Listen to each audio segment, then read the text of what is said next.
ನಮಸ್ಕಾರ. ರಿವ್ಯೂ ಚಾನಲ್ಗೆ ಸ್ವಾಗತ. ನಾನು ಸೌಖ್ಯ ಗಾಂವ್ಕರ್. ಭಾರತಕ್ಕೆ ಬಹುದೊಡ್ಡ ಜಯ. ಇದು ನಿಜವಾಗಿಯೂ ಐತಿಹಾಸಿಕವಾದಂಥ ಒಂದು ಗೆಲುವು ಭಾರತಕ್ಕೆ. ಭಾರತ ಚೀನಾ ಬಾರ್ಡ್ರಲ್ಲಿ 1962 ಯುದ್ಧದಲ್ಲಿ ನಮಗಾದಂಥ ನಷ್ಟದಲ್ಲಿ ಒಂದು ಹೆಜ್ಜೆ ಮುಂದಕ್ಕೆ ಹೋಗೋದಕ್ಕೆ ಮೋದಿ ಸರ್ಕಾರ ಕಡೆಗೂ ಯಶಸ್ವಿಯಾಗಿದೆ. ಅಮೆರಿಕ, ಟ್ರಂಪ್, ಮೋದಿ ವಿರುದ್ಧ ಯಾವುದೇ ಸ್ಟೆಪ್ ತಗೊಳ್ತೀನಿ ಅನ್ನೋ ಸಂದೇಶ ಕೊಡ್ತಿರೋ ಹೊತ್ತಲ್ಲಿ, ಭಾರತವನ್ನ ಶೇಕ್ ಮಾಡೋದಕ್ಕೆ ನಿಂತಿರೋ ಹೊತ್ತಲ್ಲಿ ಭಾರತ ಚೀನಾ ನಡುವೆ ಬಹುದೊಡ್ಡ ಡೆವಲಪ್ಮೆಂಟ್ ಆಗ್ತಾ ಇದೆ. ಡೀಟೇಲ್ಸ್ ಇಡ್ತಾ ಹೋಗ್ತೀವಿ. ಮಿಸ್ ಮಾಡದೆ ನಮ್ಮ ಚಾನಲ್ನ ಸಬ್ಸ್ಕ್ರೈಬ್ ಮಾಡಿ ನಿಮ್ಮ ಅಭಿಪ್ರಾಯ ಕಮೆಂಟ್ ಮಾಡಿ ತಿಳಿಸಿ. ಎಸ್ ವೀಕ್ಷಕರೇ, 1962 ಇಂಡಿಯಾ ಚೀನಾ ಯುದ್ಧದಲ್ಲಿ 38,000 ಸ್ಕ್ವೇರ್ ಕಿಲೋಮೀಟರ್ಸ್ ಟೆರಿಟರಿ, ಈ ಅಕ್ಷಯ್ ಚಿನ್ ಪ್ರದೇಶದಲ್ಲಿ ಭಾರತಕ್ಕೆ ದೊಡ್ಡ ನಷ್ಟನೇ ಆಯಿತು. ಅದು ಸೈನಿಕರ ವಿಚಾರದಲ್ಲಿರಬಹುದು ಮತ್ತು ಪ್ರದೇಶದ ವಿಚಾರದಲ್ಲಿರಬಹುದು. ನಮ್ಮ ಪೂರ್ವ ತಯಾರಿ ಅವತ್ತಷ್ಟು ಇರಲಿಲ್ಲ. ವಿಶೇಷವಾಗಿ ಅಂತಹ ಹೈ ಆಲ್ಟಿಟ್ಯೂಡ್ ಪ್ರದೇಶದಲ್ಲಿ ಅಂತಹ ದೊಡ್ಡ ಸವಾಲಿನ ಪ್ರದೇಶ ಅದು ಅಕ್ಷಯ್ ಚಿನ್ ಪ್ರದೇಶ ಅಂದರೆ, ಅಲ್ಲಿ ನಮಗೆ ಸೈನ್ಯಕ್ಕೆ ಅಷ್ಟು ಪ್ರಿಪೇರ್ಡ್ನೆಸ್ ಇರಲಿಲ್ಲ ಅನ್ನೋದನ್ನು ಎಕ್ಸ್ಪೋಸ್ ಮಾಡಿದಂಥ ಬಹಳ ಬೇಸರ ತರಿಸುವಂಥ ವಿಚಾರ. ಇವತ್ತಿಗೂ ನಾವು ನೆನಪು ಮಾಡಿಕೊಂಡ್ರೆ ಅಷ್ಟು ಜನ ಸೈನಿಕರು ಆಗ ಜೀವ ತೆತ್ತಿದ್ರು ಎಲ್ಲ ನೆನಪಿದೆ. ಆದರೆ ಈಗ ಒಂದು ಮಹತ್ವದ ಬೆಳವಣಿಗೆ ಆಗಿದೆ ಭಾರತ ಮತ್ತು ಚೀನಾ ನಡುವೆ. ಗಲ್ವಾನ್ ಕ್ಲಾಶ್ ಆಯಿತು 2020ಯಲ್ಲಿ. ಅದಕ್ಕಿಂತ ಮುಂಚೆ ಏನಾಗ್ತಿತ್ತು, ಕೆಲವು ಡಿಸ್ಪ್ಯೂಟ್ ಇರೋ ಏರಿಯಾಗಳಲ್ಲಿ ನಮ್ಮವರು ಹೋಗಿ ಅಲ್ಲಿ ಪ್ಯಾಟ್ರೋಲಿಂಗ್ ನಡೆಸ್ತಾ ಇದ್ರು, ಆ ಕಡೆಯವರು ಚೀನಾದವರು ಬಂದು ಪ್ಯಾಟ್ರೋಲಿಂಗ್ ನಡೆಸ್ತಾ ಇದ್ರು. ಯಾವಾಗ ಮುಖಾಮುಖಿ ಆಗ್ತಿದ್ರು ಆಗ ಗುಂಡಿನ ಚಕಮಕಿ ಆಗ್ತಿತ್ತು, ಸ್ಟ್ಯಾಂಡ್ ಆಫ್ಗಳಾಗ್ತಿದ್ವು. ದೊಡ್ಡ ಮಟ್ಟದಲ್ಲಿ ಸೇನಾ ಜಮಾವಣೆ ಆಗಿ ಗಲ್ವಾನ್ ಕ್ಲಾಶ್ ಏನಾಯಿತು ಅನ್ನೋದನ್ನು ನೋಡಿದ್ದೀವಿ. ಸೊ ಕೋಆರ್ಡಿನೇಟೆಡ್ ಪ್ಯಾಟ್ರೋಲಿಂಗ್ ಇರ್ತಾ ಇರಲಿಲ್ಲ. ಈಗ ನಿರಂತರ ಮಾತುಕತೆಯ ಬಳಿಕ ಮೋದಿ ಮತ್ತು ಕ್ಸಿ ಇತ್ತೀಚಿನ ಒಂದು ಶೃಂಗದಲ್ಲಿ ಭೇಟಿಯಾಗಿದ್ದನ್ನು ನೋಡಿದ್ದೀವಿ. 3 ಪ್ರಮುಖ ನಾಯಕರ ಸಮಾಗಮ ಇಡೀ ಜಗತ್ತನ್ನು ಬೆರಗಾಗಿಸಿರೋದು ನೋಡಿದ್ದೀವಿ. ಚೀನಾ ಮತ್ತು ರಷ್ಯಾ, ಭಾರತದ 3 ನಾಯಕರು ಒಟ್ಟಾಗಿ ಒಂದೇ ವೇದಿಕೆಯಲ್ಲಿ ಕಾಣಿಸ್ಕೊಂಡಿದ್ದು ನೋಡಿದ್ದೀವಿ. ಇದೆಲ್ಲ ಆದಮೇಲೆ ಭಾರತ ಚೀನಾ ನಡುವೆ ಅಮೆರಿಕ ಯೋಚಿಸೋಕ್ಕೂ ಆಗದಿರೋ ರೀತಿಯಲ್ಲಿ ವ್ಯಾಪಾರ ವಹಿವಾಟು ಎಕ್ಸ್ಪೋರ್ಟ್ ಭಾರತಕ್ಕೆ ಚೀನಾ ಬಹಳ ದೊಡ್ಡ ಮಾರ್ಕೆಟ್ ಆಗಿಬಿಟ್ಟಿದೆ. ಅವರೇ ಪ್ರೊಡಕ್ಷನ್ ಮಾಡೋರು. ಆದರೆ ಭಾರತದ ಉತ್ಪನ್ನ ಅಲ್ಲಿಗೆ ಹೆಂಗೆ ಹೋಗ್ತಾ ಇದೆ ಅಂದರೆ ಅತಿ ಹೆಚ್ಚಿನ ಪ್ರಮಾಣದಲ್ಲಿ ಏಕಾಏಕಿ ಅದು ಏರಿಕೆಯಾಗಿದೆ. ಇದೆಲ್ಲ ಸುದ್ದಿಗಳನ್ನು ನೋಡ್ತಾ ಇದ್ದೀರಾ ನೀವು. ಈಗ ನೋಡಿ, ಭಾರತ ಮತ್ತು ಚೀನಾ ನಡುವೆ ಏನಾಗಿದೆ ಅಂದರೆ 982 ಸ್ಕ್ವೇರ್ ಕಿಲೋಮೀಟರ್ಸು. ಎಲ್ಲಿ ಅದು ಈಸ್ಟರ್ನ್ ದೆಪ್ಸಂಗ್ ಏರಿಯಾ, ಈಸ್ಟರ್ನ್ ಲಡಾಖ್ ಏರಿಯಾದ ದೆಪ್ಸಂಗ್ ಏರಿಯಾದಲ್ಲಿ ಭಾರತ ಈಗ ಪ್ಯಾಟ್ರೋಲಿಂಗ್ ರೈಟ್ಸನ್ನು ಗೇನ್ ಮಾಡ್ಕೊಂಡಿದೆ. ಚೀನಾ ಜೊತೆಗಿನ ನಿರಂತರ ಮಾತುಕತೆ ಅಂದರೆ ಇದು ಡಿಪ್ಲೊಮ್ಯಾಟಿಕ್, ಪೊಲಿಟಿಕಲ್ ಮತ್ತು ಮಿಲಿಟ್ರಿ 3 ರೀತಿಯಲ್ಲಿ ಭಾರತದ ಅಪ್ರೋಚ್ ಇದೆಯಲ್ಲ. 2020 ಗಲ್ವಾನ್ ಕ್ಲಾಶ್ ಆಗಿದ್ದು ಹೆಂಗೆ, ಈ ರೀತಿ ಅವಾಗಿಂದಾನು ಅಕ್ಷಯ್ ಚಿನ್ ಪ್ರದೇಶದಲ್ಲಿ ಕ್ಲಾಶು 1962 ಬಳಿಕ ನಿರಂತರವಾಗಿ ನಮ್ಮ ಸೇನೆ ಕಾವಲಿಗೆ ಹೋಗೋದು, ಅವ್ರು ಬರೋದು, ಅಲ್ಲಿ ಕೋಆರ್ಡಿನೇಷನ್ ಇರ್ತಿರ್ಲಿಲ್ಲ, ಇನ್ಫಾರ್ಮೇಷನ್ ಒನ್ ಸೈಡೆಡ್ ಆಗಿರ್ತಿತ್ತು, ಕ್ಲಾಶಸ್ ಆಗ್ತಿತ್ತು. ಆದರೆ ಯಾವಾಗ ಗಲ್ವಾನ್ ಕ್ಲಾಶ್ ಆಯಿತು ಅದು ಸ್ಟಾಪೇ ಆಗೋಯ್ತು. ಪ್ಯಾಟ್ರೋಲಿಂಗ್ ರೈಟ್ಸನ್ನೇ ಭಾರತ ಕೆಲವು ಕಡೆಗಳಲ್ಲಿ ಕಳ್ಕೊಳ್ಳೋ ರೀತಿಯಲ್ಲಾಯಿತು.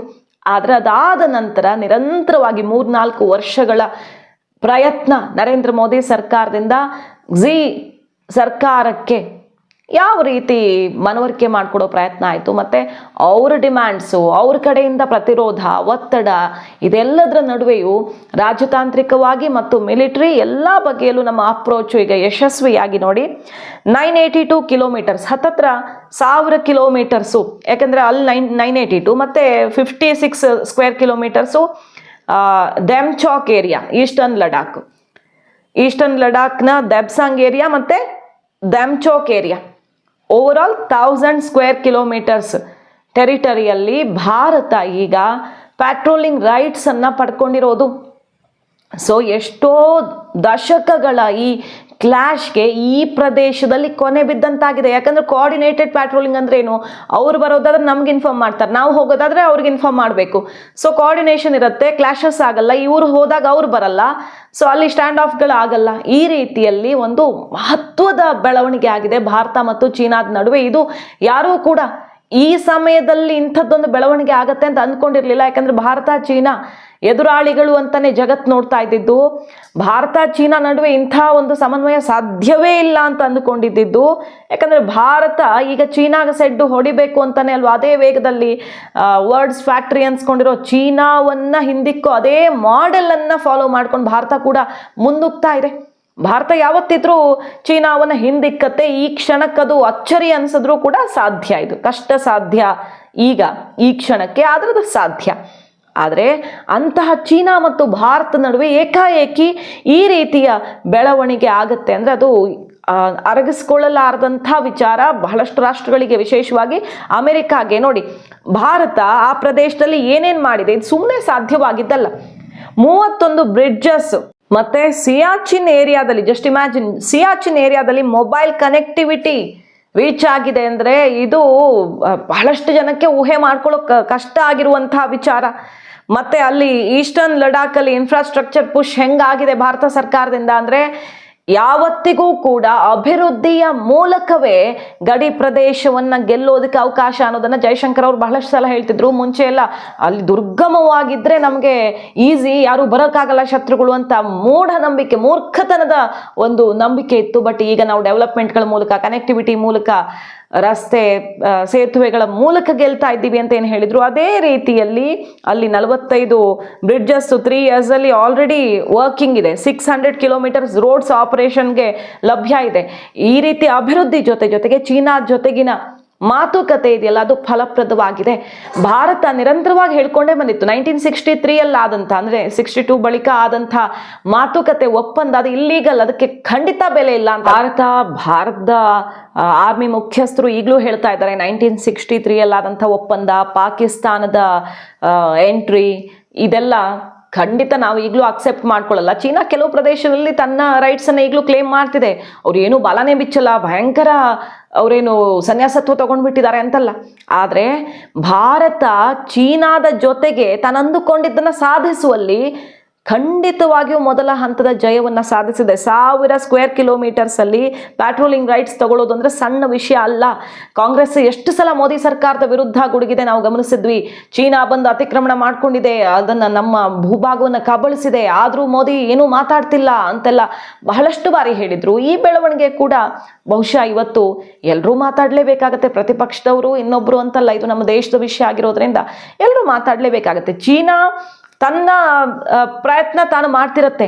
ಬೇರೆ ಬೇರೆ ಭಾಗದಲ್ಲಿ ಇನ್ನು ಮುಂದೆ ಏನು ನಡೆಯೋದೇ ಇಲ್ಲ ಅಂತಲ್ಲ. ಆದರೆ ಈ ಪ್ರದೇಶ ಬಹಳ ಇಂಪಾರ್ಟೆಂಟ್. ಅದು ಚೀನಾ ತನ್ನ ಲೆಗಸಿ ಅಂತ ಕ್ಲೇಮ್ ಮಾಡ್ಕೊಳ್ತಾ ಇದ್ದ ಜಾಗದಲ್ಲಿ ಇಂಥದ್ದೊಂದು ಬೆಳವಣಿಗೆ ಆಗೋದು ನಮ್ಮ ಸೈನ್ಯ, ಸರ್ಕಾರ, ಡಿಪ್ಲೊಮ್ಯಾಟಿಕ್ ಪ್ರಯತ್ನಕ್ಕೆ ಸಿಕ್ಕಿರುವಂಥ ಬಹುದೊಡ್ಡ ಜಯ ಅನ್ನೋದ್ರಲ್ಲಿ ಅನುಮಾನನೇ ಇಲ್ಲ. ನೋಡಿ, ಅಮೆರಿಕ ನಮ್ಮ ಮೇಲೆ ಪ್ರೆಷರ್ ಹಾಕ್ತಿರೋ ಹೊತ್ತಲ್ಲಿ ಏನಾಗಿದೆ, ಭಾರತ ಚೀನಾಗೆ ರಫ್ತು ಮಾಡೋ ಪ್ರಮಾಣ 33% ಇದ್ದಕ್ಕಿದ್ದಂತೆ ಜಾಸ್ತಿ ಆಗಿರೋದು. ಪ್ರಸಕ್ತ ಆರ್ಥಿಕ ವರ್ಷ ಏಪ್ರಿಲ್ನಿಂದ ನವೆಂಬರ್ವರೆಗೆ ಚೀನಾಗೆ ದೇಶದಿಂದ 1.1 ಲಕ್ಷ ಕೋಟಿ ಮೌಲ್ಯದಷ್ಟು ಸರಕುಗಳು ರಫ್ತಾಗಿವೆ. 24-25ರಲ್ಲಿ 82,965 ಕೋಟಿ ಮೌಲ್ಯದ ಸರಕುಗಳು ರಫ್ತಾಗಿದ್ವು. ಈಗ ನೋಡಿ ಏಕಾಏಕಿ 1.1 ಲಕ್ಷ ಕೋಟಿ ಅಷ್ಟೇ ಏರಿಕೆ ಆಗಿದೆ. ಅಂದರೆ ಭಾರತ ಚೀನಾ ನಮ್ಮ ಪಕ್ಕದಲ್ಲಿರುವಂಥ, ಬಗಲಲ್ಲೇ ಇರುವಂಥ ಶತ್ರು ಆಗಿದ್ರೂ ಕೂಡ ಈಗ ಅಮೆರಿಕ ಭಾರತವನ್ನು ಮುಗಿಸೇ ಬಿಡಬೇಕು ಅನ್ನೋ ರೀತಿಯಲ್ಲಿ ದಾಳಿಗೆ ನಿಂತಿರುವಾಗ ಬೇರೆ ಬೇರೆ ದಾರಿಗಳಿಂದ ಭಾರತ ಅದಕ್ಕೆ ಮದ್ದು ಅರಿತಾ ಇರೋದು ಇದೇ ಚೀನಾದ ಮೂಲಕ. ಚೀನಾ ಭಾರತ ನಡುವೆ ಈ ಡೆವಲಪ್ಮೆಂಟ್ ನಿಜಕ್ಕೂ ಕೂಡ ಬಹಳ ದೊಡ್ಡ ವಿಷಯ ಅನ್ನೋದನ್ನು ಮರೆಯೋ ಹಾಗಿಲ್ಲ. ಇನ್ನು ಜರ್ಮನಿ ಜೊತೆಗೆ ನಿನ್ನೆ ಅಷ್ಟೇ ಯಾವ ಬಗೆಯಲ್ಲಿ ಮಾತುಕತೆ ಆಗಿದೆ, ಅಮೆರಿಕವನ್ನ ಉರಿಸೋ ರೀತಿಯಲ್ಲಿ ಗಾಳಿಪಟ ಹಾರಿಸಿ, ಜರ್ಮನಿ ಮುಖ್ಯಸ್ಥರು ಇಲ್ಲಿಗೆ ಬಂದ ಗಾಳಿಪಟ ಹಾರಿಸಿ ಬಿಗ್ ಮೆಸೇಜ್ ಕೊಟ್ಟರು, ನಾವು ಕಾಮಾಗಿದ್ದೀವಿ, ನಿಮ್ಮ ಈ ರೀತಿಯ ಬೆದರಿಕೆಗೆಲ್ಲ ಏನು ಟೆನ್ಷನ್ ಮಾಡ್ಕೊಂಡಿಲ್ಲ ಅಂತ. ಮೋದಿ ಮತ್ತೆ ಮರ್ಜ್ ಮಾತುಕತೆ ಸಿಕ್ಕಾಪಟ್ಟೆ ಗಮನ ಸೆಳೀತಾ ಇದೆ. ತಂತ್ರಜ್ಞಾನ, ರಕ್ಷಣೆ, ಜಾಗತಿಕ ಭದ್ರತೆ, ಸಹಕಾರ ಎಲ್ಲದರಲ್ಲೂ ಕೂಡ. ಸರಕು ಸೇವೆಗಳಲ್ಲಿ ಭಾರತ ಮತ್ತು ಜರ್ಮನಿ ನಡುವೆ 2024-25ರಲ್ಲಿ ದ್ವಿಪಕ್ಷೀಯ ವ್ಯಾಪಾರ $51.23 ಶತಕೋಟಿ. ಯುರೋಪ್ ಒಕ್ಕೂಟದಲ್ಲಿ ಜರ್ಮನಿಯೇ ಭಾರತದ ಜೊತೆ ವ್ಯವಹಾರದಲ್ಲಿ ಅತಿ ದೊಡ್ಡ ಪಾಲುದಾರ ದೇಶ ಅನ್ನೋದನ್ನ ನೆನಪು ಮಾಡ್ಕೊಳ್ಬಹುದು. ಯುರೋಪ್ ಜೊತೆಗಿನ ಭಾರತದ ವ್ಯಾಪಾರದಲ್ಲಿ ಕಾಲು ಭಾಗ ಜರ್ಮನಿಯದ್ದೇ ಇದೆ. ಆ ಜರ್ಮನಿ ಜೊತೆಗೆ ಇವತ್ತು ಭಾರತ ಮತ್ತಷ್ಟು ಗಟ್ಟಿಯಾಗಿಸ್ಕೊಳ್ತಾ ಇದೆ ಸಂಬಂಧವನ್ನ. ಭಾರತ ಯುರೋಪ್ ನಡುವೆ ಶೀಘ್ರ FTA ಆಗತ್ತೆ, ಅಂದ್ರೆ ಫ್ರೀ ಟ್ರೇಡ್ ಅಗ್ರಿಮೆಂಟ್ ಫೈನಲ್ ಆಗುತ್ತೆ. ಈ ಭಾರತ ಜರ್ಮನಿ ನಡುವಿನ ಸಮಗ್ರ ಬಾಂಧವ್ಯ ವೃದ್ಧಿಗೆ ಈ ಒಂದು ವಿಸಿಟ್ ಎಲ್ಲರ ಗಮನ ಸೆಳೆದಿದೆ. ಮೋದಿ ಜರ್ಮನಿ ಜೊತೆಗೆ ಮತ್ತಷ್ಟು ಗಟ್ಟಿಯಾದ ಸಂಬಂಧವನ್ನು ಎಲ್ಲ ವಿವಿಧ ವಲಯಗಳಲ್ಲಿ ವೃದ್ಧಿಸೋದಿಕ್ಕೆ ಬೇಕಾದಂತಹ ಹೆಜ್ಜೆಯನ್ನು ಕೂಡ ಇರಿಸಿದ್ದಾರೆ. ಸೊ ಅಮೆರಿಕಾಗೆ ಇದೆಲ್ಲವೂ ಕೂಡ ಕಪಾಲಮೋಕ್ಷ. ಭಾರತ ಏನು ಮಾಡ್ತಾ ಇದೆ, ಭಾರತ ಏನು ಮಾಡ್ತಿದೆ, ಅಮೆರಿಕ ಹೇಳಿದ್ದಕ್ಕೆಲ್ಲ ಉತ್ತರ ಕೊಡ್ತಿಲ್ಲ, ಆದರೆ ಉತ್ತರ ಅವ್ರಿಗೆ ಸಿಗ್ತಾ ಇದೆ ಅನ್ನೋದ್ರಲ್ಲಿ ಡೌಟ್ ಇಲ್ಲ. ಮಾಹಿತಿ ಇಷ್ಟ ಆಗಿದ್ರೆ ಮಿಸ್ ಮಾಡಿದ್ರೆ ನಮ್ಮ ಚಾನಲ್ನ ಸಬ್ಸ್ಕ್ರೈಬ್ ಮಾಡಿ, ನಿಮ್ಮ ಅಭಿಪ್ರಾಯ ಕಮೆಂಟ್ ಮಾಡಿ ತಿಳಿಸಿ. Thank you.